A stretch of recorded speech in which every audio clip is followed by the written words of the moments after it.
first of all, before we talk about the etymology, we have to identify that the word for this hair, what you have, what I have, is different in every language and in every tribe. So that's something that a lot of people forget, that it's not just about English. Other people call them other names. And if we go to their place, we'll call them what they call them, regardless of whether we know the history or not. Yes. Mm. I So agree. technically, it shouldn't matter what we call them, because we fight over basic meanings of something that happened, and we're going to talk about that. But when you have that at the back of your mind, then it opens up the possibility of all other names in Italian, in Russian, in Iceland. Senegalese, like Iceland. What are they called? What do they call them in their language?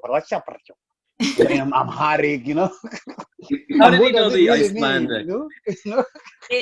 Well, okay, so they have the slang, they would say rasta, rasta. But they also have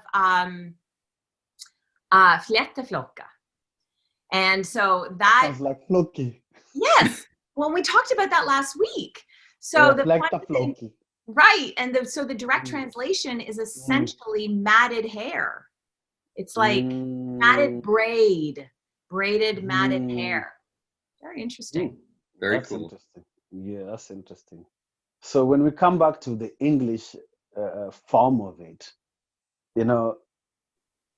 I didn't know there was a contention in entomology in the lock industry until I interacted with a lot of people and understood, okay, mainly it's an American thing to say we don't call them dreadlocks, we call them locks. Every other country or culture does not have a problem with calling them Rasta. If I call you Sister Rasta, it doesn't bother. If I call you Rastman, it doesn't bother people, but some people are bothered by calling their hair dreadlocks. And so I was like, we never really understood where is the history of this word. The word locks itself, which means the locking, a knot.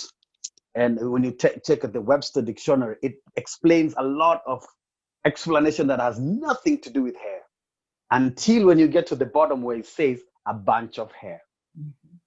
Not this hair, just a bunch of hair. Just a bunch of And hair. I was intrigued, like a bunch of hair put in like in a rope or something. It's a bunch of hair.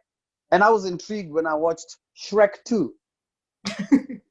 And before you get to the fourth minute, when Prince Charming walks in, and on his horse, and then he does his hair like this, they say, "Look at his beautiful locks." Yeah. And I was like, "This is just normal straight hair. They're calling it locks. Why? Because it's a bunch of hair." You get it? So technically, if we are to separate our hair from every other kind of hair, we shouldn't even call it locks in the first place. It is.